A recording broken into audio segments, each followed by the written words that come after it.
கர்த்தரின் பெட்டகம் தோள் மேலே, கல்வாரி நாயகன் நமக்குள்ளே. கர்த்தரின் பெட்டகம் தோள் மேலே, கல்வாரி நாயகன் நமக்குள்ளே. சுமந்திடுவோம் இயேசுவின் நாமம், சொல்லிடுவோம் சுவிசேஷம். சுமந்திடுவோம் இயேசுவின் நாமம், சொல்லிடுவோம் சுவிசேஷம். கர்த்தரின் பெட்டகம் தோள் மேலே, கல்வாரி நாயகன் நமக்குள்ளே. கர்த்தரின் பெட்டகம் தோள் மேலே, கல்வாரி நாயகன் நமக்குள்ளே. யோர்தான் நதியும் விலகியது, வெற்றி சுமந்தால் பட்டவுடன்.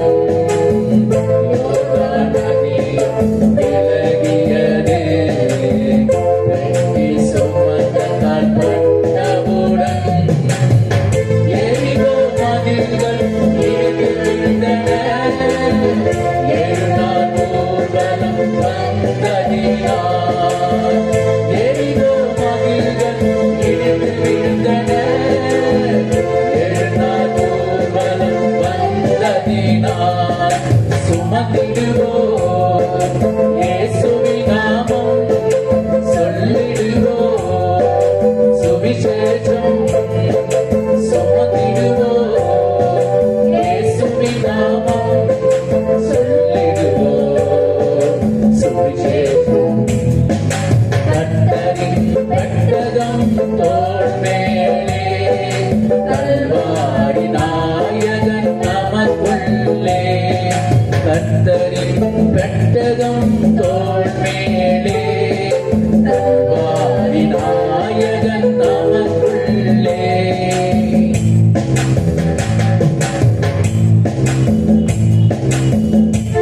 எங்கள் பரிசுத்தமுள்ள நல்ல எங்கள் அன்பு தகப்பனே, இந்த ஆசீர்வதிக்கப்பட்ட அந்த இரவு வேளையில உம்முடைய வார்த்தையை நாங்கள் கேட்க இருக்கின்றோம். அப்பா, சத்தியத்தை அறிவீர்கள், சத்தியம் உங்களுக்கு விடுதலையாக சொன்ன வார்த்தையின் பிரகாரம் ஆண்டவருடைய வேத வசனம் அநேகருக்கு ஆசீர்வாதத்தையும் அபிஷேகத்தையும் சமாதானத்தையும் சந்தோஷத்தையும் கொண்டு வரட்டும். அப்பா, அடையனை மறைத்து வெளிப்படுக.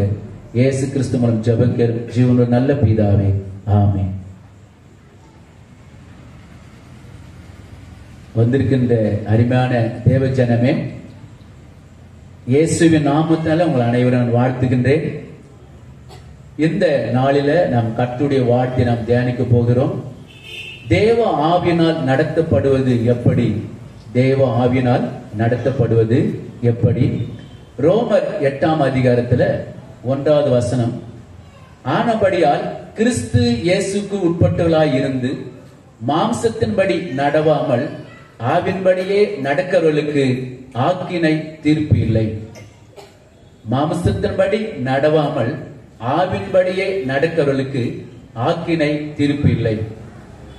ரோமர் 8ஆம் அதிகாரம் 5ஆம் வசனம், அன்றியும் மாம்சத்தின்படி நடக்கிறவர்கள் மாம்சத்துக்குரியவைகளை சிந்திக்கிறார்கள், ஆவின்படி நடக்கிறவர்கள் ஆவிக்குரியவைகளை சிந்திக்கிறார்கள். ஜீவன் நதியே எந்த உள்ளத்தில் பாய்ந்து செல்லட்டுமே. ஜீவன் நதியே எந்த உள்ளத்தில் பாய்ந்து செல்லட்டுமே. ஜீவன் நதியே எந்த உள்ளத்தில் பாய்ந்து செல்லட்டுமே. மாம்சத்தின் எண்ணங்கள் எல்லாம் எண்ணில் மறைந்து போகட்டுமே. மாம்சத்தின் எண்ணங்கள் எல்லாம் எண்ணில் மறைந்து போகட்டுமே.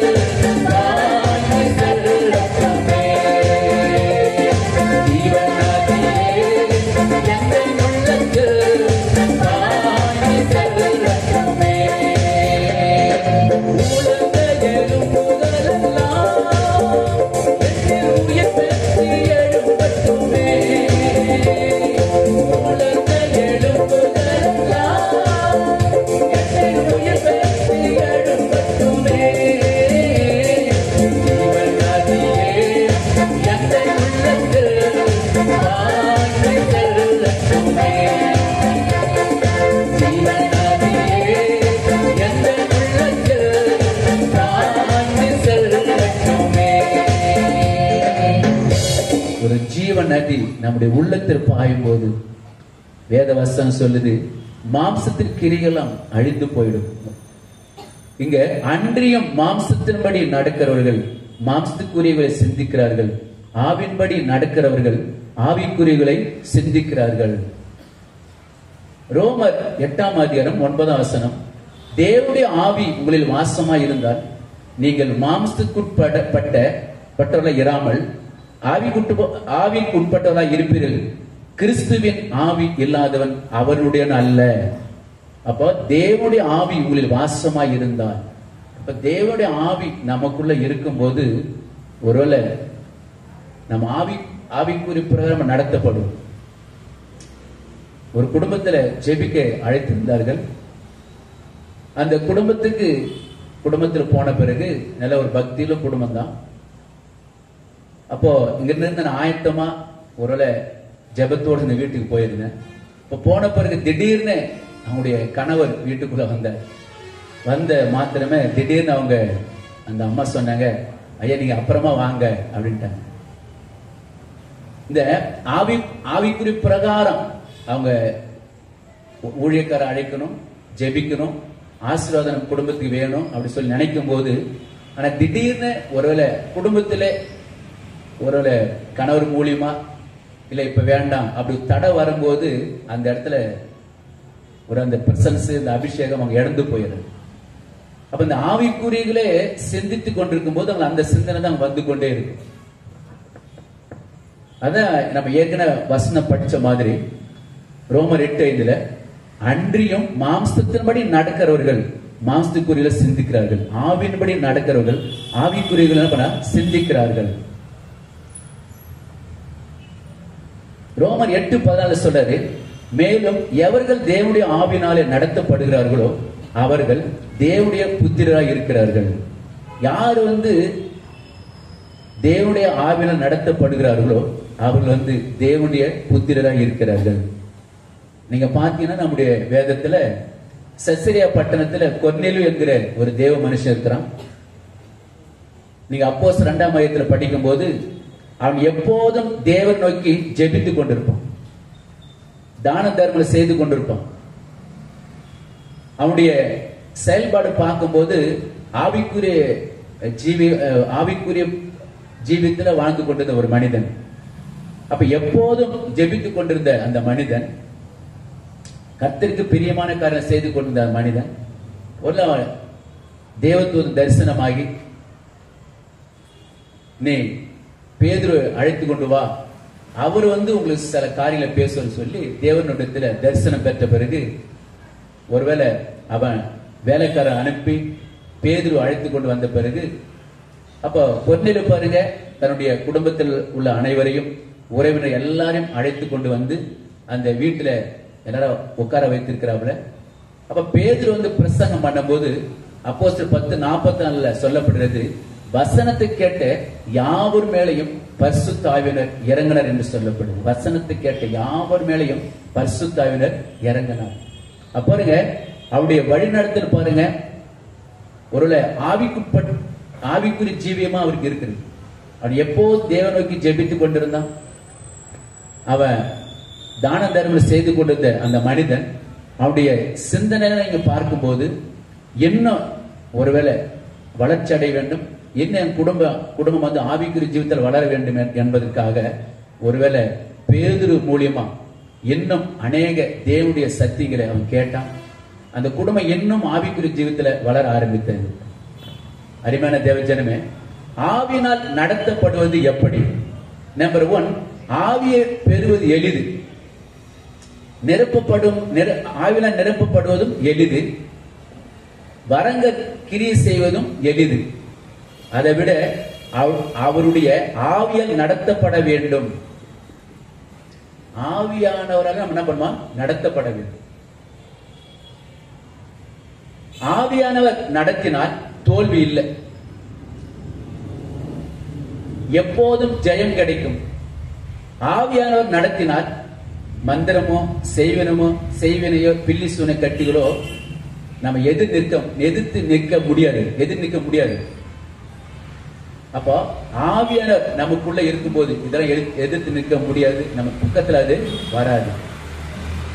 ஒரு ஆட்டுக்கு எப்படி சிங்கம், ஓனாய் இதெல்லாம் எப்படி எதிரியா இருக்கிறதோ, அதே போல ஒரு மேய்ப்பன் நமக்கு நம்மளை வழி நடத்த ஒரு மேய்ப்பன் தேவை. அவர் இருக்கும்போது நமக்கு பாதுகாப்பு. பரிசுத்தாவே நம்மோடு கூட இருக்கும்போது நம்ம ஆவியானவர்கள நம்ம அந்த தேவ ஆவியினால் நடத்தப்பட முடியும். அவருடைய ஆவியினால் நம்ம நடத்தப்பட முடியும். நீங்களும் பாருங்க, இந்த வருடத்துல நீங்க பரிசுத்த ஆவியாருடைய வழிநடத்தல் பிரகாரம் நீங்க நடக்கும்போது உங்களுக்கு தோல்வி வராது, எப்போது ஜெயம் கிடைக்கும். பிசாசின் கிரியில் உங்களை அணுகாது. மத்தேயு 10:20 சொல்லப்படுகிறது, பேசுகிறவர்கள் நீங்கள் அல்ல, உங்கள் பிதாவின் ஆவியானவரே உங்களிலிருந்து பேசுகிறார். அப்போ அவருடைய வழிநடத்தல் உங்களுக்கு சரியாக இருக்கும்போது நீங்க சரியான பாதையில செல்ல முடியும். ஆவியானவருடைய உங்களை நல்லா சரியாக அவர் வழிநடத்துவார். நீங்க பார்க்கும்போது வேதத்துல சிம்சோன் பாருங்க, இச்சையினால அவன் வழிநடத்தப்பட்டு அவன் விலகி போனான். தாவீது பார்க்கும்போது தாவீது உப்புரையின் மேல உலாவிக் கொண்டிருந்தான், தன்னுடைய கண்களின் இச்சையினாலே அவன் விழுந்து போனான். ஆனா இயேசு கிறிஸ்து பாருங்க, லூக்கா 4:1 படிக்கும் போது அவர் ஆவியானவராலே வழிநடத்தப்பட்டார். ஒரு அல்லே சொல்லுமா, ஆவியானவராலே அவர் வழிநடத்தப்பட்டார்.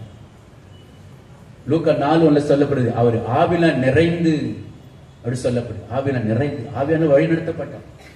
நீங்க அப்போஸ்தலர் 4ஆம் அதிகாரத்தில் படிக்கும் போது பேதுரு அங்கிற பரிசேயர் சதுசேயரெல்லாம் பார்த்து அவர் சொல்றாப்புல, அவர் எப்படி பேசுறாப்புல பாத்தீங்கன்னா, பரிசுத்த ஆவியால் நிறைந்து உங்களால் சிலுவையிலே அறையப்பட்டு மரித்து 3ஆம் உயிரோடு எழுந்த இயேசுடைய நாமத்தினால இந்த மனிதன் நடந்தான் என்று அவர் சொல்றாப்புல. அவருடைய வழிநடத்தல நம்ம பார்க்கும்போது அவரு எப்படி பேசுறது பார்த்தீங்கன்னா, அவர் பரிசுத்த ஆவியில தான் நிறைஞ்சி அவர் பேசினார். நீங்க அப்போஸ்தலர் 11ஆம் அதிகாரத்துல படிக்கும் போது பேதுரு சொல்றாப்புல, அவங்க அப்போஸ்தலர்லாம் பார்த்து கேட்கிறாங்க, நீங்க எப்படி அந்த வீட்டுல நீங்க போய் சாப்பிடலாம், விருத்த சேதனம் பெறாத அந்த வீட்டுல போய் எப்படி நீங்க சாப்பிடலாம் சொல்லி கேட்கும் போது அப்ப பேதுரு அவர் சொல்றாப்புல, எனக்கு ஆண்டவர் தரிசனமான வானத்திலிருந்து கூடு வந்தது, அந்த கூட்டுல பறவைகள் மிருகங்கள் எல்லாம் இருக்குது, அதை அடித்து புசிய சொல்லி ஆண்டவர் சொன்னாரு. நான் சாப்பிட மாட்டேன் தான் சொன்னேன், ஆனா அந்த கூடு மறுபடியும் மேல எடுத்துக்கொள்ளப்பட்டது. அப்படி நான் ஜெபித்துக் கொண்டிருக்கும் போது ஒரு சில மனிதர்கள் வந்தாங்க, என்னை அழைத்து கொண்டு போனாங்க. அதான் வசனம் சொல்லுது, அவங்க அப்போஸ்தலர் அவங்க சொல்றாங்க, ஆதியில நம்ம மேல் இறங்கினது போல பரிசுத்த ஆவியானவர் அந்த நாளில இறங்கினார் சொல்லிட்டு அப்போஸ்தலர் 11ஆம் அதிகாரத்துல பேதுரு சொல்லுகிறாங்க. அப்ப பேதுருடைய வாழ்க்கையில நீங்க பார்க்கும்போது அவருடைய வழிநடத்தல் எல்லாமே ஆவியானவராலே அவர் வழிநடத்தப்பட்டார். அவருடைய வாழ்க்கையில நீங்க பாத்தீங்கன்னா அவர் ஆவியானவரால் வழிநடத்தப்பட்டார். அதனால தான் நீங்க படிக்கும் போது வேதவசனம் சொல்லுது, அவர் நடந்து போகும்போது அவருடைய நிழல் பட்டு அநேகர் சுகம் பெற்றாங்க. அல்லேலூயா. என்ன நிரப்புங்கப்பா உங்க வல்லமையால, என்ன நிரப்புங்கப்பா உங்க அக்கினியால, என்ன நிரப்புங்கப்பா உங்க வல்லமையால, என்ன நிரப்புங்கப்பா உங்க அக்கினியால, நிரப்பிடுங்க என்ன நிரப்பிடுங்க, ஆவினாலே நிரப்பிடுங்க, நிரப்பிடுங்க என்ன நிரப்பிடுங்க, வல்லமையாலே நிரப்பிடுங்க, நிழலை தொடுவோம் சுகத்தை பெறணும், கச்சையை தொடுவோம்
என்னை நிரப்பிடுங்க, பவுல போல் பயன்படுத்திடுங்க.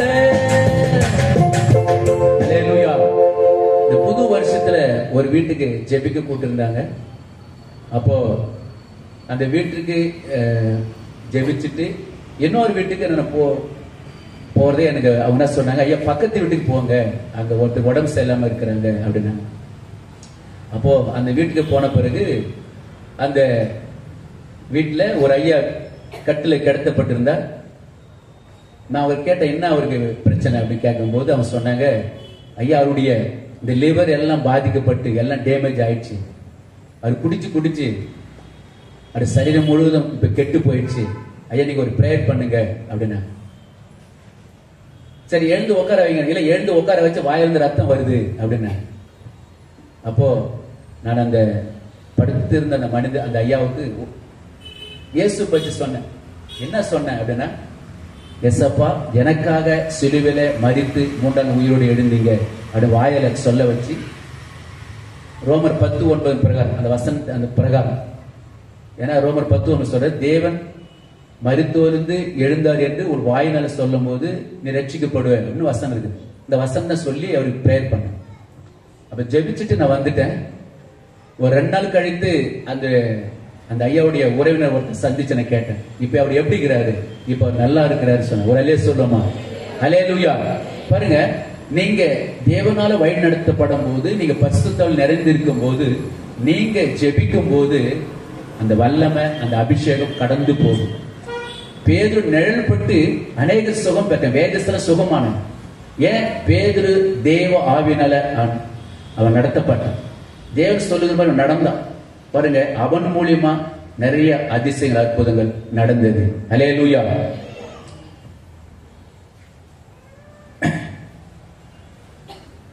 யோவான் 3ஆம் அதிகாரம் 34 வசனம் சொல்லப்படுகிறது, தேவனால் அனுப்பப்பட்டவர் தேவனுடைய வார்த்தைகளை பேசுகிறார், தேவன் அவருக்கு தமது ஆவியை அளவில்லாமல் கொடுத்திருக்கிறார்.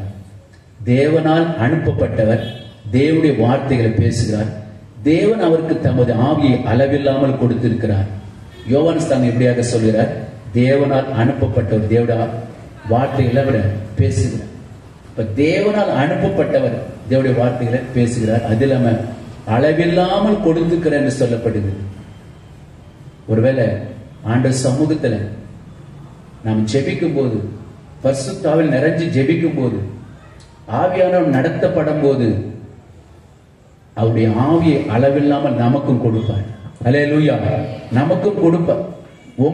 உங்களை கொண்டு ஒரு பெரிய காரியத்தை அவர் செய்வார். நம்பர் 1, மனுஷனுடைய ஆவி ஒரு தீபம். நீதிமொழிகள் 20:27 சொல்லப்படுது, மனுஷனுடைய ஆவி கர்த்தர் தந்த தீபமாய் இருக்கிறது. நீதிமொழிகள் 20:27 மனுஷனுடைய ஆவி கர்த்தர் தந்த தீபமாய் இருக்கிறது, அது உள்ளத்தில் உள்ளவைகளை எல்லாம் ஆராய்ந்து பார்க்கும். அப்ப உங்களுடைய ஆவி எப்பேற்பட்ட தெரியுமா? டார்ச் லைட் போலதான், மின்சார விளக்கு போல, இருளில் எப்படி பிரகாசி தீபம் போல இருக்கும். அது உங்களுக்கு பாதைகளை காண்பிக்கும். அப்ப ஆவியான நடத்தும் போது உங்கள் ஐம்புலங்களை குறுக்கிட வேண்டாம். ஆவியான நடத்தும் போது உங்கள் ஐம்புலனை குறுக்கிட வேண்டாம், பிறருடைய ஆலோசனை குறுக்கிட வேண்டாம். அப்ப ஆவியான நடத்தும் போது நீங்க என்ன பண்ணுது, அது ஆண்டவர் சமூகத்துல ஐம்புலனை அடக்கி அது சமூகத்தில் உட்காரும் போது உங்களை பிரகாசிக்க வைப்பார். ஆனா பிறருடைய ஆலோசனைக்கு நமக்கு குறுக்கிடும் போது அது சரி வர நம்ம பிரகாச வைக்க முடியாது. அந்த வழிநடத்தல் சரியா இருக்காது பிறருடைய ஆலோசனைகள் குறுக்கிடும் போது. நம்பர் 2 ஜெப நேரத்தில் ஆவியானவர். மத்தேயு 6:6 சொல்றாரு, நீயோ ஜெபம் பண்ணும் போது உன் அறை வீட்டுக்குள் பிரவேசித்து உன் கதவை பூட்டி அந்தரங்கத்தில் பார்க்கிற உன் பிதாவை நோக்கி ஜெபம் பண்ணு, அப்போது அந்தரங்கத்தில் பார்க்கிற உன் பிதா வெளியரங்கமா உங்களுக்கு பதில் தருவார். அப்போ நீங்க அந்த அறைக்குள்ள போய் உங்களுடைய ஐம்புலன்களை பூட்டணும். ஐம்புலன்களை பூட்டி நம்முடைய மனதின் அறையை சத்தியத்தால நம்ம பூட்டணும். இந்த மனதின் அறையை நம்ம என்ன பண்ணுவோம்? சத்தியத்தை நம்ம பூட்டி ஆவியான சொல்வதை நம்ம திறந்து கேட்க வேண்டும். அல்லேலூயா. ஆவியான சொல்வதை நம்ம திறந்து கேட்க வேண்டும். அப்ப நம்ம அறைக்குள்ள நம்ம போகணும். இந்த ஐம்புலனை அடக்கி மனதின் அறையை சத்தியத்துல பூட்டணும். நம்ம ஆவியான சொல்வதை நம்ம கேட்க வேண்டும். அப்ப நீங்க என்ன பண்றீங்க? ஒரு ஜெப நேரத்துல பாடலை பாடுங்க, இல்ல ஸ்தோத்திர பலி சொல்லி துதிங்க. இப்ப சொல்லி முடிச்ச பிறகு நீங்க ஆண்ட சமூகத்துல நீங்க அமைதியா இருங்க, அப்படியே தியானம் பண்ணுங்க. சங்கீதம் 39:3 சொல்றாரு, நான் தியானிக்கையில் அக்கினி மூண்டது. அல்லேலூயா.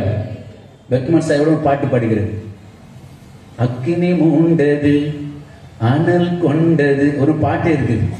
அப்ப நீங்க ஆண்ட சமூகத்துல நீங்க அமைதியா இருக்கும்போது அந்த மெல்லிய குரல் உங்களிடத்துல கேட்கும். பரிசுத்தருடைய குரல் பேசுகிற அந்த குரல் உங்களிடத்துல கேட்கும். அப்போ அவர் சொல்வதை நீங்க கேட்டு அதன்படி நீங்க நடக்கலாம். நீங்க பாத்தீங்கன்னா 1 சாமுவேல் 3:4 அந்த மெல்லிய குரல்னால கர்த்தர் சாமுவேலை கூப்பிட்டார். சாமுவேலே சாமுவேலே என்று அவர் கூப்பிட்டார். அருமையான தேவஜனமே, ஒருவேளை அந்த மெல்லிய சத்தம் நம்முடைய காதில் கேட்கப்பட வேண்டுமானால் ஆவியானவர்களே நீங்க நடத்தப்பட வேண்டும். நீங்க ஜெபத்தில் உட்காருங்க, அந்த சத்தம் உங்களுக்கு கேட்கப்பட வேண்டும். அது சொல்றபடி நீங்க செய்யுங்க. ஆவியான சொல்றபடி கேட்டு நடக்கும்போது ஒருவேளை இந்த வருடத்துல கர்த்தர் நல்ல உங்களை உயர்த்துவார், உங்களை நல்லா ஆசீர்வதிப்பார். ஏன்னா பரிசுத்த ஆவியானவர் 2 Corinthians 3:10 சொல்றாரு, கர்த்தருடைய ஆவியானவர் எங்கேயும் அங்க என்ன உண்டா? விடுதலை உண்டு. ஆவியானவர் வழி நடத்தல் உங்களுக்கு இருக்கும்போது உங்களுடைய சரீரத்தில் இருக்கிற வியாதி கூட விலகும். ஆவியானவர் வழி நடத்தல் சரியாக இருந்ததுன்னா உங்களுடைய ஜெப குறிப்புல நிறைவேறும். ஆவியானவர் வழி நடத்தல் நீங்க இருந்தீங்கன்னா நீங்க எங்க செல்லணும், எங்க போகணும், கரெக்டா உங்களை வழி நடத்துவார். அருமையான தேவச்சனமே, ஒருவேளை நீங்க இந்த சொன்ன அந்த வார்த்தையின் பிறகு நீங்க நடக்கணும். பாருங்க, அப்போஸ்தலர் 20 சொல்றாரு. அப்போஸ்தலர் 20 23 சொல்றாரு. ஒருத்தர் படிங்க, அப்போஸ்தலர் 20:23 படிங்க, சத்தம் படிங்க. அப்போஸ்தலர் 20:23 எடுத்து வாசிக்கலாம். அப்போஸ்தலர் 20:23 கட்டுகளும் உபத்திரங்களும் எனக்கு வைத்திருக்கிறதை பரிசுத்த ஆவியானவர் பட்டணந்தோறும் தெரிவிக்கிற மாத்திரம் என்ன பண்ண அறிந்திருக்கிறேன். இந்த பரிசுத்த ஆவியானுடைய இந்த வழிநடத்தல் இருக்கும்போது ஒருவேளை நீங்க எந்த ஊருக்கு போனாலும் ஆவியானவர் வழி நடத்துவார். அந்த இடத்துல என்ன இருக்குது, அந்த ஊர்ல என்ன இருக்குது, வீட்டுல என்ன இருக்குது, அது பரிசுத்த ஆவியானவர் ஒரு தெரிவிப்பார். அத கட்டுகளும் உபத்திரம் வைத்திருக்கிறதை பரிசுத்த ஆவியானவர் பட்டணந்தோறும் தெரிவிப்பார். அவர் சொல்லுவார், இதெல்லாம் அங்க இருக்குது, கட்ட சொல்லுவார், உங்களோட பேசுவார். ஏன்னா நீங்க அவரால் வழி நடத்தும் போது உங்களுக்கு சரியாக காண்பிப்பார். அப்போஸ்தலர் 4:31 சொல்லப்படுகிறது, அவர்கள் ஜெபம் பண்ணின போது கூடிந்த இடம் அசைந்தது என்று சொல்லப்படுகிறது. அருமையான தேவச்சனமே, ஒருவேளை அப்போஸ்தலர் போல நம்ம செபிக்கும் போது ஒருவேளை சரியாக ஆண்டு நம்மளை வழி நடத்துவார். ஒருபோதும் மாம்சத்துக்குரிய சிந்தைகள் நமக்கு எப்போதுமே இருக்கவே கூடாது. நீங்க பாத்தீங்கன்னா ஒரு சில குடும்பத்தில் பாத்தீங்கன்னா பெற்றோரோ இல்ல ஒரு சில நண்பர்களோ அந்த மாம்சத்துக்குரியவங்க என்ன பண்ணுவாங்க, அது ஏற்ற மாதிரியே பேசுவாங்க. இது எடுத்தா அது எடுத்தா, இல்ல ஒரு அரசியல் கூட்டமா இருந்தாலும் சரி, சால்வ் போடுறது, அந்த கணம் பண்றது, அதெல்லாம் ஒரு மாதிரி இருக்கும். இந்த ஆவிக்குரியவர்கள் எப்படி பண்ணுவாங்க தெரியுமா? ஜெபிக்கணும், வேதம் படிக்கணும், ஆலயத்து போகணும், இதெல்லாம் ஆவிக்குரிய சிந்தை. ஒரு நம்ம எப்படி வழி நடத்தப்படுகிறோம்? கூட அந்திலிருந்து ஒரு அம்மா சாட்சி சொன்னாங்க. இத போல போன வருஷத்துல நான் மீட்டிங் வந்தேன், கர்த்தர் என்னுடைய பேத்திக்கு ஒரு நல்ல ஒரு கணவர் கொடுத்தார் அப்படின்னு சொன்னாங்க. அப்ப பாருங்க, அந்த மகள் எங்களுடைய தம்பி மகனுக்கு தான் திருமணம் பண்ணி வந்திருக்கிறாங்க. அந்த மகளுடைய சாட்சி நான் கேள்விப்பட்டேன். 4:30 மணிக்கு எழுந்துருவாங்களாம், குளிச்சிருவாங்க, டீ போட்டு கொடுத்துட்டு சமையலாம் செஞ்சுட்டு அப்புறம் அவங்க வேலைக்கு போவாங்க சொன்னாங்க. எனக்கு ரொம்ப சந்தோஷமா இருந்துச்சு. பாருங்க, இந்த ஆவியானுடைய சிந்தை, ஆவியானுடைய வழிநடத்தல் எப்படி நடக்குது பாருங்க. அப்ப அந்த மகள் தன் பெற்றோரால எப்படி வழிநடத்தப்பட்டிருக்கிறாங்க பாருங்க. ரொம்ப சந்தோஷமா இருந்தது அதை கேள்விப்பட்டவர். அப்ப பாருங்க, அந்த அந்த மாம்ச சிந்தை எப்போது நமக்குள்ள வரக்கூடாது, இந்த ஆவிக்குரிய சிந்தை நமக்குள்ள எப்போது இருந்ததுன்னா இது சரியாக வழிநடத்த முடியும். அதனால அந்த மகள் தன்னுடைய குடும்பத்தை சரியாக வழிநடத்த ஆரம்பிச்சிட்டாங்க. அப்ப ஆவியானுடைய வழிநடத்த நம்ம எப்போது இருக்கணும். இந்த வருடத்துல நீங்க ஒரு முடிவு எடுங்க, ஆண்டவர் நீங்க என்ன வழிநடத்துங்க அப்பா, நீங்க என்ன பண்ண வழிநடத்துங்க. வேற யாரும், வேற மனிதர்களும், நான் என்ன சொன்ன மாதிரி மனிதர் குறுக்கீடு இருக்கக்கூடாது, பிசாசு குறுக்கீடு இருக்கக்கூடாது. தேவ ஆவியானவர் தான் உங்களை ஆள வேண்டும், அவர் தான் ஆள வேண்டும். கிதியோன் ஒரு இடத்துல சொல்லுவாரு, கர்த்தரே நீங்க தான் என்ன ஆளுன்னு அவர் சொல்லுவாரு. ஆனா அதுக்கு அடுத்ததாக படிக்கும் போது அவன் ஆண்டவரை விட்டு தூரமா விலகி போயிடுவான். ஒரு சிலர் ஆரம்பத்துல சர்ச்சைக்கு வருவாங்க, பிரேயர் பண்ணுங்க, ஜெபிப்பாங்க, கர்த்தர் தான் சொல்றது கேட்பாங்க, கர்த்தர் சொல்ற மாதிரி நடப்பாங்க. அப்புறம் கொஞ்சம் நாட்கள் ஆன பிறகு கொஞ்சம் விலைக்கு போயிடுவாங்க. அப்படி போகக்கூடாது. எப்போதும் கர்த்தர் தான் நம்மளை வழி நடத்த வேண்டும். தேவனுடைய ஆவியானவர் தான் நம்மளை எப்போது வழி நடத்த வேண்டும். அந்த ஆவிக்குரிய சிந்தை நமக்குள்ள எப்போது இருக்க வேண்டும். அவர் தான் நம்மளை சரியாக வழி நடத்தக்கூடிய ஒரு தேவனா இருக்கிறார். ஒரு நீங்க அப்படி செய்யும் போது கர்த்தர் சரியாக பயன்படுத்துவார். அதே அப்போஸ்தலர் 11:21 சொல்லப்படுவது, பர்னபா நல்லவனும் பரிசுத்த ஆவியினாலும் விசுவாசத்தில் நிறைந்தவனுமாய் இருந்தார். ஒருவேளை நீங்க ஆவியானவர்களை வழிநடத்தப்படும் போது உங்களுக்குள்ள விசுவாசம் இருக்க வேண்டும். அல்லேலூயா. விசுவாசம் நமக்குள்ள இருக்கு. ஏன்னா வேத வசனம் சொல்லுது, விசுவாசத்தினால் நீதிமான் பிழைப்பான். ஒரு கூட்டத்துக்குள்ள ஒரு 5 பேர் இருக்கிறாங்கன்னா அது அவிசுவாசியான ஒரு மனுஷனும் அந்த கூட்டத்தில் இருந்தானா அந்த அவிசுவாசியான அந்த ஆவிதான் அவங்களுக்குள்ள போகும். ஆனா அதே ஒரு 5 பேர் 6 பேர் அந்த இருக்கிற கூட்டத்துக்குள்ள ஒரு விசுவாசம் உள்ள ஒரு மனிதன் அந்த இடத்துல இருந்தானா அந்த விசுவாச ஆவி அவங்களுக்குள்ள போகும். ஒரு அலே சொல்லுவோமா? அல்லேலூயா. ஆமா, அந்த விசுவாசம் நமக்குள்ள இருக்குது.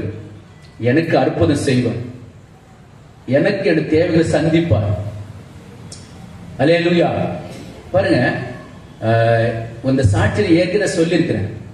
போன வருடத்துல அதான் 2024 இந்த 3 மாதத்துக்கு ஒரு புக்கு வெளியிடுவேன். அப்படி புக்கு வெளியிடும் போது ஒரு 3 மாதத்துக்கு ஒரு முறை 2 முறை என்ன ஆயிடுச்சுன்னா அந்த புக்குடைய பணம் பெண்டிங் ஆயிடுச்சு, அதோட ஸ்டாப் ஆயிடுச்சு. ஒரு 10,000 அப்படியே நின்று போச்சு. நான் ஆண்டவரை பிரேயர் பண்ணேன், ஆண்டவரே ஒருவேளை இதனுடைய தேவைகள் இப்ப ஸ்டாப் ஆயிடுச்சு, நீங்க தான் எனக்கு என்னோட தேவையில சந்திக்கப்படணும், அப்படிலாம் எனக்கு நீங்க நிறுத்துறீங்க, நான் கொஞ்சம் விசுவாசத்தை கேட்டேன், நீங்க தான் எனக்கு இந்த சந்திக்கணும், எனக்கு ஒரு அற்புதம் செய்யுங்க அப்படின்னு சொல்லி பிரேயர் பண்ணி விட்டேன். டிசம்பர் மாசம் கடைசி தேதியில எனக்கு போன் கால் வருது. நான் வழக்கமா தனியா ஜெபிக்கு போவேன், பாறை பகுதி ஜெபிக்கு போவேன். அப்ப டிசம்பர் மாதம் எனக்கு போன் கால் வருது, இதை போல இயேசு கிறிஸ்து குணமாக்குற ஊழியங்களா அப்படின்னு கேட்டாங்க. நான் ஆமா அப்படின்னேன். இதை போல ஏஞ்சல் டிவில இருந்து நாங்க பேசுறோம், உங்களுடைய ஊழியத்துக்காக நாங்க ஒரு 5,000 செக் அனுப்புறோம், நீங்க இதை பெற்றுக்கொள்ளுங்க அப்படின்னு சொல்லி அந்த போன் காலில் அவங்க பேசினேன். அப்ப எங்கிருந்து வருதுன்னா நம்முடைய ஏஞ்சல் டிவில சாது செல்வராஜ் ஐயா அவங்களுடைய டிவியில இருந்து அவங்க தான் எனக்கு அனுப்புறாங்க. பாருங்க எப்படி தேவன் அற்புதம் செய்யறது. ஆண்டவர் மேல நம்ம விசுவாசம் வைக்கும் போது, அவர் மேல நம்பிக்கை வைக்கும் போது, அவரே சார்ந்து இருக்கும் போது தேவன் அந்த அற்புதங்களை செய்தார். அல்லேலூயா. அப்ப தேவ ஆவியில நம்ம நடத்தப்படாம வேண்டும், விசுவாசம் நமக்குள்ள நிறைஞ்சிருக்க வேண்டும். பர்னபா சொல்றாரு, பர்னபன் நல்லவனும் பரிசுத்த ஆவியினாலும் விசுவாசத்தினாலும் அவன் நிறைந்தவனுமாய் இருந்தார் என்று சொல்லப்படுகிறது. அருமையான தேவச்சனமே, ஒருவேளை இந்த பரிசுத்த ஆவினால எப்போதும் நிறைந்திருக்க வேண்டும், அவரால் நாம் எப்போதுமே வழி நடத்தப்பட வேண்டும். அவர் சரியாக உங்களை பண்ணுற வழி நடத்துவார். அந்த விசுவாசம் நமக்குள்ள குறையக்கூடாது. ஏன்னா அவர் அற்புதம் செய்யக்கூடிய ஒரு தேவனாய் இருக்கிறார். நீங்க பாத்தீங்கன்னா போன வருஷத்துல அநேக பேர் இந்த கூட்டத்தில் கலந்து கொண்டீங்க. அந்த கூட்டத்தில் கலந்து கொண்டவங்களுக்கு எல்லாம் தேவன் ஒரு சிலருக்குலாம் அற்புதம் செஞ்சிருக்கிறார். நாளை தினத்தில் நீங்க அந்த சாட்சியை கேட்க போறீங்க. இப்போ ஒரு வந்திருக்கிற அரிமான தேவ ஜனமே, நாளைக்கு அநேக பேர் நீங்க அழைத்து கொண்டு வாங்க. ஒரு சிலர் சாட்சி நம்ம கேட்க போறோம். 2024 போன வருஷத்தில் கலந்து கொண்டவங்களுக்கு தேவன் அற்புதம் செஞ்சிருக்கிறார். அந்த சாட்சியில நீங்க கேட்க போறீங்க. நாளைய தினத்துல ஒருவேளை வாக்குத்தத்த செய்தி, அந்த வாக்குத்தத்த செய்தியில என்ன, எப்படி உங்களை ஆசிர்வதிப்பார், எப்படி ரெட்டிப்பா நன்மையில தரப்போகிறார், அதை குறித்து நம்ம பார்க்க போகிறோம். உடனே அதனுடைய வார்த்தைகளை நாளை தினத்தை நம்ம பார்க்கிறோம். வாக்குத்தத்த செய்தி இருக்கிறது. அந்த வாக்குத்தத்த செய்தி சொல்லி நீ ஜெபிக்கும் போது அந்த ரெட்டிப்பா நன்மைகளை அவர் செய்ய போகிறார். அப்ப அந்த வாக்குத்தத்த செய்தியில நிறைய காரியம் நம்ம பார்க்க போகிறோம். அருமையான தேவச்சனமே, அநேகர் நீங்க அழைத்து கொண்டு வாங்க. நாளை தினத்துல வாக்குத்தத்த செய்தி இருக்குது, கேளுங்க. தேவன் ஒரு பெரிய அற்புதங்களை செய்ய போகிறார். அல்லேலூயா. ஏன்னா நம்முடைய தேவன் அவரு நீங்க கேட்கும் போது அவர் தரக்கூடிய ஒரு தேவன். விசுவாசத்தோடு நீங்க கேட்க போறீங்க, அவர் மேல நம்பிக்கை வைக்க போறீங்க, அற்புதம் செய்ய போகிறேன். அல்லேலூயா. ஆனா நீங்க இப்ப சொன்ன அந்த வார்த்தையின் பிரகாரம் அவர் மேல நீங்க நம்பிக்கை வைங்க. அவர் எல்லா காரியத்தையும் அவர் செய்வார். ஏன்னா அவர் மனம் இறங்குற ஒரு தேவனா இருக்கிறார். புதிது புதிது உந்தன் இரக்கம் காலை தோறும் புதிது, ஒவ்வொரு நாளும் புதிது. புதிது புதிது உந்தன் இரக்கம் காலை தோறும் புதிது, ஒவ்வொரு நாளும் புதிது.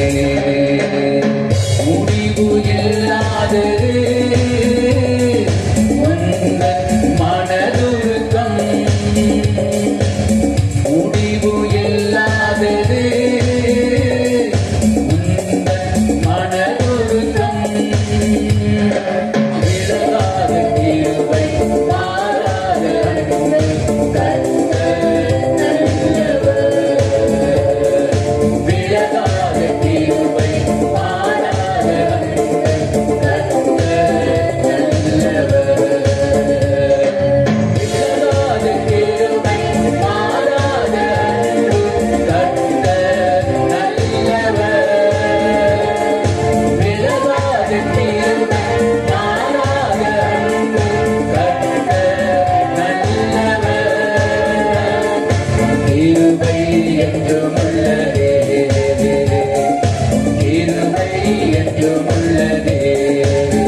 புதிது புதிது உந்தன் இரக்கம் காலை தோறும் புதிது, ஒவ்வொரு நாளும் புதிது.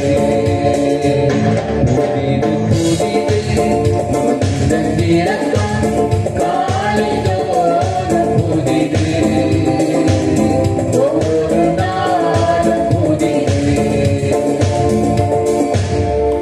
இஸ்ரவேல் ஜனங்கள் பாருங்க, அண்டண்டுக்கு தேவையான மன்னா அவங்க பொறுக்கி கொண்டு காலையில யாத்திராக நீங்க 16ஆம் அதிகாரத்தை படிச்சு பார்க்கும்போது அந்த ஜனங்களுக்கு அன்றைக்கு தேவையான மண்ணா அவங்க பொறுக்கி கொண்ட. அருமையான தேவ ஜனமே, நீங்க ஒன்னொன்னு செய்யுங்க. அதிகாலை நேரத்துல காலையில் எழுந்து ஜெபிங்க. அன்றைக்கு தேவையான கிருபைகளை நீங்க பெற்றுக்கொள்ளுங்க. அப்படி பெற்றுக்கொள்ளும் போது கர்த்தர் சரியாக வழி நடத்துவார். உங்களுடைய எல்லா தேவைகளை சந்திப்பார். அப்ப அந்த ஜனங்களுக்கு அன்றைக்கு தேவையான மண்ணை கொடுத்த தேவன். நீங்க அதிகாலை எழுந்து ஜெபிக்கும் போது அன்றைக்கு தேவையான கிருபை நீங்க அன்றைக்கு நீங்க பெற்றுக்கொள்ள வேண்டும். அதை பெற்றுக்கொள்ளும் போது கர்த்தர் சரியாக வழி நடத்துவார். இப்ப பரிசுத்த ஆவியானவரால் நீ எப்போது வழி நடத்தப்பட வேண்டும். ஏன்னா இயேசு கிறிஸ்து பாத்தீங்கன்னா அவர் அப்படிதான் வழி நடத்தப்பட்டார். அவர் இரவு பகலும் 40 நாள் உபவாசம் இருந்தார். அவர் இரவு 40 நாள் உபவாசம் இருந்த பிறகு சோதனைக்காரன் அவர் சோதித்தார். அப்ப அந்த சோதனையில கூட அவர் ஜெயித்தார். ஏன்னா அவர் கூட ஆவியானவர் கூட இருந்தாரு. ஆவியானவர் அவர் வழி நடத்தினாரு. அப்போ நீங்க ஒருவேளை ஜெபிக்கணும், அது இல்லாம நீங்க உபவாசத்துல இருந்து ஜெபிக்கும் போதும் சரியாக ஆண்டவர் பரிசுத்தாவின் சரியாக வழி நடத்துவார். அந்த விசுவாசம் நமக்குள்ள இருக்க வேண்டும். நீங்க பாத்தீங்கன்னா மார்க் 2ஆம் அதிகாரத்துல பார்க்கும்போது 4 பேர் இயேசு கிறிஸ்து இருந்த அந்த வீட்டுக்குள்ள அந்த கூரையை பிரிச்சு அங்க 4 பேர் அந்த திமிர்வாதக்காரனை படுக்கையோடு இறக்குறாங்க. மார்க்கு 2ஆம் அதிகாரத்தை படிச்சுப்பாரு. படுக்கையோடு இறக்குறாங்க. அப்ப நேர இயேசு கிறிஸ்து இருந்த அந்த இடத்துல அவங்க இறக்குறாங்க. அப்ப இயேசு அவங்க சொல்றாரு, அவர்களுடைய விசுவாசத்தை கண்டு. ஒரு அலே சொல்லுமா? ஆமா, அந்த வசனம் அப்படியே சொல்ல. அவர்களுடைய யாரு? அந்த 4 பேருடைய விசுவாசத்தை அவர் பார்க்கிறார். அதுதான் வசனம் சொல்லுது, அவருடைய விசுவாசத்தை கண்டு. அப்போ ஏசாமி சொல்ற பாவங்களை மன்னிக்கப்பட்டது, எழுந்து நட என்று சொல்லி அந்த மனிதனை அவர் நடக்க வைப்பார். அருமையான தேவச்சனமே, ஆவியான ஒரு நடத்துல இருக்கணும். அதே போல விசுவாசம் நமக்குள்ள இருக்க வேண்டும். அந்த 4 பேரு தான், 4 பேர் வந்து ஒருவேளை அவர்களை அந்த மனிதனை இயேசுவுக்கு கொண்டு வந்தாங்க, அவனுக்கு சுகம் கிடைத்து. அப்ப இன்றைக்கு கூட நீங்க இந்த விசுவாசம் உங்களுக்குள்ள இருக்க வேண்டும். என வேத வசனம் சொல்லுது, விசுவாசத்தினால் நீதிமான் பிழைப்பான் என்று சொல்லப்படுது. அதனால நம்முடைய விசுவாசம் சுத்தமாக இருக்க வேண்டும். அவர் என்னை வழி நடத்துவார். நீங்க அந்த விசுவாசத்தில் இருங்க. மற்றோட அவிசுவாசமான வார்த்தைகள் நீங்க யாரா சொன்னாங்களே காதல கேட்காதீங்க. சில பேர் சொல்லுவாங்க, அவ்வளவுதான் உங்க கணவர் அவர் குடிச்சுட்டு அப்படியே இறந்து போறா, நீங்க அவங்க சொன்னா நீங்க அதை அப்படியே மனசுல வைக்காதீங்க. இல்ல என் கணவர் 100 வருஷம் உயிரோடு இருப்பாங்க. இல்ல நீ உன் புள்ள அவ்வளவுதான் அவன் சரியில்லை சொன்ன, இல்ல என் புள்ள நல்லா இருப்பான் அப்படின்னு சொல்லுங்க. அப்ப உங்களுடைய வாயினால உங்களுடைய விசுவாசம், அந்த விசுவாசத்தோட இருங்க. விசுவாசமான வார்த்தையில் சொல்லுங்க, அவர் அற்புதம் செய்வோம், அவர் சரியாக வழி நடத்துவோம். ஏன்னா நம்முடைய தேவன் வந்து இரக்கமுள்ள ஒரு தேவனா இருக்காரு, மனதுருகிற ஒரு தேவன். மத்தேயு 15:28 சொல்றாரு, அந்த கானானிய நாட்டை சேர்ந்த அம்மா பார்த்து சொல்றாரு, உன் விசுவாசம் பெரியது என்று சொன்ன. ஒரு நமக்குள்ள அந்த விசுவாசம் பெரியதாக இருக்க வேண்டும். அவர் வந்து சரியாக உங்களை வழி நடத்துவார். அருமையான தேவச்சனமே, இந்த வார்த்தை கேட்டுக்கொண்டு நீங்கள் அனைவருமே ஒரு இன்றைக்கு அந்த ஆவியானுடைய அந்த வழிநடத்தல் நாம் எப்போது இருக்கும். தேவாயனால நடத்தப்படுது எப்படி சரி பார்த்திருக்கிறோம். அவர் தான் உங்களுக்கு சரி, அவர் தான் சரி உங்களை வழிநடத்த வேண்டும்.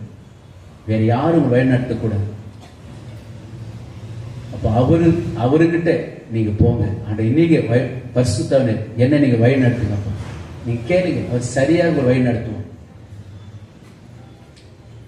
ஆனால் நீங்க ஒவ்வொருவரும் இன்னைக்கு சொன்ன அந்த வார்த்தையின்படி கேட்டு அது நடங்க. மரியம்மா பாருங்க, அந்த ஊர்ல ஒரு பரிசுத்தமா வாழ்ந்த ஒரு தாய். வேதவசனம் சொல்லுது, பரிசுத்தர் அந்த அம்மா மேல நிழலிட்டார் என்று சொல்லப்படுது. பரிசுத்தவன் அந்த அம்மா மேல நிழலிட்டார் என்று சொல்லப்படுது. தேவனுடைய வழிநடத்தல் எப்படி இருப்பாரு? அந்த ஊர்ல பரிசுத்தமா வாழ்ந்த ஒரு தாயார் அவங்க. தேவன் அவங்க சரியாக வழிநடத்தின. அந்த அம்மா ஆவியால் வழிநடத்தப்பட்டாங்க. அந்த அம்மாவுக்கு தேவன் ஒருவேளை வேதத்தை வாசிக்கும் போது பரிசுத்த நிழலிட்டு அவங்க வயிற்றுல இயேசு கிறிஸ்து பிறந்தார். அந்த அம்மாவுக்கு ஒரு தாழ்மை இருந்தது. அப்ப அந்த அம்மா அவங்க ஆவியால வழிநடத்தப்பட்டாங்க. அப்ப இன்றைக்கு செய்தி கேட்டுக்கொண்ட அருமையான தேவச்சனமே, ஒரு பரிசுத்தனை அவரால் வழிநடத்தப்பட வேண்டும். விசுவாசம் நமக்குள்ள இருக்க வேண்டும். நான் ஏற்கனவே சொன்ன மாதிரி ஆவியினால் பெறுவது எளிது, நிரப்பப்படுவது எளிது, வரங்கள் கிரி செய்வதும் எளிது. ஆனா அதை விட அவருடைய ஆவியால் நடத்தப்பட வேண்டும். அதான் அவருடைய ஆவியினால, தேவ ஆவியானால் நம்ம எப்போதும் நடத்தப்பட வேண்டும். நம்ம அனைவரும் எழுந்து நிற்போம். எல்லாரும் எழுந்து நிற்க போகிறோம். ஒருவேளை இயேசு கிறிஸ்து பாருங்க, சிலுவையிலே மரித்து 3ஆம் நாள் உயிரோடு எழுந்த பிறகு அது பூட்டப்பட்ட அறைக்குள்ள வந்து சீஷெல்லாம் அந்த அறைக்குள்ள எல்லாம் பயந்து கொண்டிருக்கிறாங்க. அப்படி பயந்து கொண்டிருக்கும் போது இயேசு கிறிஸ்து யோவான் 20ஆம் அதிகாரத்துல 18, 19, 20 வாசிக்கும் சொல்லப்படுது, அவர் மேல பரிசுத்த ஆவி ஊதினார் என்று சொல்லப்படுது. அந்த பூட்டப்பட்ட அறைக்குள்ள வந்து இயேசு கிறிஸ்து என்ன சொல்றது? பரிசுத்த ஆவியை ஊதினார் என்று சொல்லப்படுது. அந்த பரிசுத்த ஆவியார் நம்மோடு கூட இருக்கிறார். இயேசு கிறிஸ்து பாருங்க, அந்த சிலுவையில அவர் தொங்கிக் கொண்டிருக்கிறார். அவர் சரீரம் முழுதும் ரத்தம் வடிந்தது. அவர் தலையில முள்ளு முடிச்சு அமுக்கினாங்க. ஒரு போர் சேவகரை விழாவில ஈட்டினால குத்தணும். இதெல்லாம் யாருக்காக தெரியுமா? நமக்காக அடிக்கப்பட்டார், நமக்காக நொறுக்கப்பட்டார், நமக்காக ரத்தம் சிந்தின அந்த இயேசு உங்களோடு கூட இருக்கிறார். இங்க வந்திருக்கிற அனைவருமே இன்றைக்கு ஒருவேளை இயேசப்ப நோக்கி பார்க்க போறோம். இன்னைக்கு பரிசுத்த ஆவியானவர் உங்க மேல ஒவ்வொரு மேல இறங்க போகிறார். எல்லாரும் அவரையே நோக்கி பாருங்க. சிலுவையில மரித்து 3ஆம் நாள் உயிரோடு எழுந்த இயேசுவை நோக்கி நீங்க பாருங்க. பரிசுத்த ஆவியானவர் அவர் உங்களை வழிநடத்த போகிற இந்த வருடத்துல அவரை நோக்கி பாருங்க. பரிசுத்த ஆவியானவர் நீர் என்னோடு கூட இருப்பதற்கு நன்றி சொல்லி என்னோடு கூட சேர்ந்து நீங்க பாடல் பாடி ஆண்டவர் நாமத்தை மகிமைப்படுத்துங்க.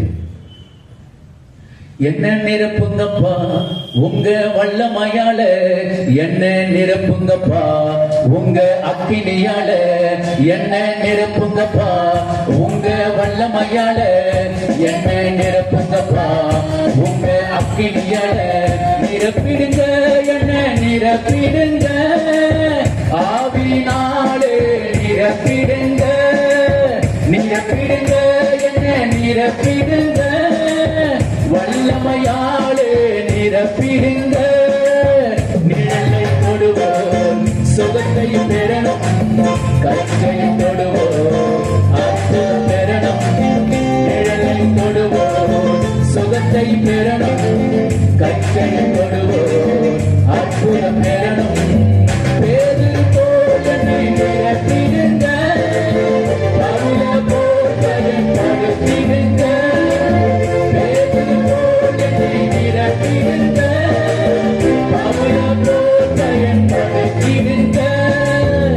என்ன நிரப்புங்கப்பா உங்க வல்லமையால, என்ன நிரப்புங்கப்பா உங்க அக்கினியால, என்ன நிரப்புங்கப்பா உங்க வல்லமையால, என்ன நிரப்புங்கப்பா உங்க அக்கினியால. காலியான பாத்திரமாக வாழ்ந்த வாழ்க்கை முடிவுக்கு வரணும், காலியான பாத்திரமாக வாழ்ந்த வாழ்க்கை முடிவுக்கு வரணும். முழுகனவே நான் முழுகனவே, ஆவி நதியிலே முழுகனவே, முழுகனவே நான் முழுகனவே, ஆவி நதியிலே முழுகனவே, நிரம்பனவே நான் நிரம்பனவே, பரிசுத்த ஆவியால் நிரம்பனவே, நிரம்பனவே நான் நிரம்பனவே, பரிசுத்த ஆவியால் நிரம்பனவே. தெருவெல்லாம் அக்கினி நதியே என்னை கண்டு வாய்ந்திட செய்யும், தெருவெல்லாம் அக்கினி நதியே என்னை கொண்டு வாய்ந்திட செய்யும். செய்திருந்த ஐயா செய்திருந்த, நதியாய் பாய்ந்திட செய்திருந்த, செய்திருந்த ஐயா செய்திருந்த, நதியாய் பாய்ந்திட செய்திருந்த. என்ன நிரப்புங்கப்பா உங்க வல்லமையால, என்ன நிரப்புங்கப்பா உங்க அக்கினியால.